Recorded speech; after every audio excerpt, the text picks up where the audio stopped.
Ever wonder what happens to your old sneakers once you're done with them?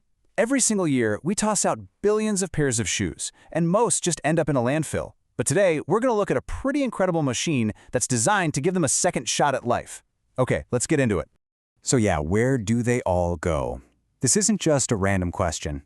Seeing this single pair of sneakers, dangling over these steel teeth, it really represents a massive, massive global problem. Think about it. A modern shoe is a crazy mix of stuff. You've got rubber, leather, foam, different plastics, all glued and stitched and pressed together. That complexity makes them a total nightmare to recycle. So what happens? Billions of pairs just sit in landfills, basically forever. So what's the solution? Well, how about this? Enter the shoe shredder. The whole idea is kind of beautifully simple.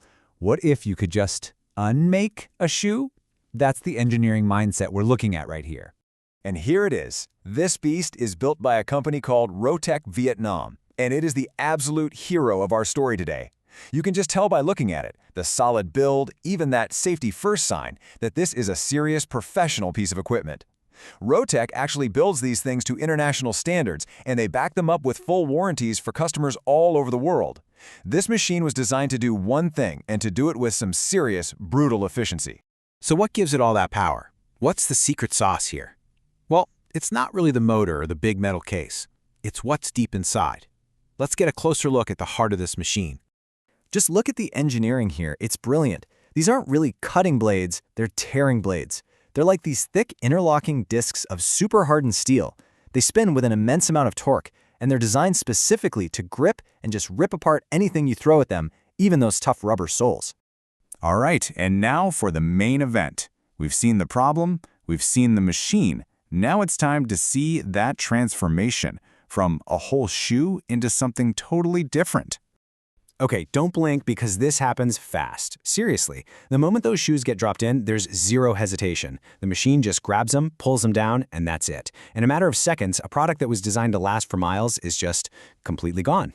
And the change is just stunning. I mean, look at this. On the left, a pair of shoes. We all know what that is. And on the right, a pile of colorful, almost confetti-like bits and pieces. The deconstruction is so complete, you'd never even know what this stuff used to be.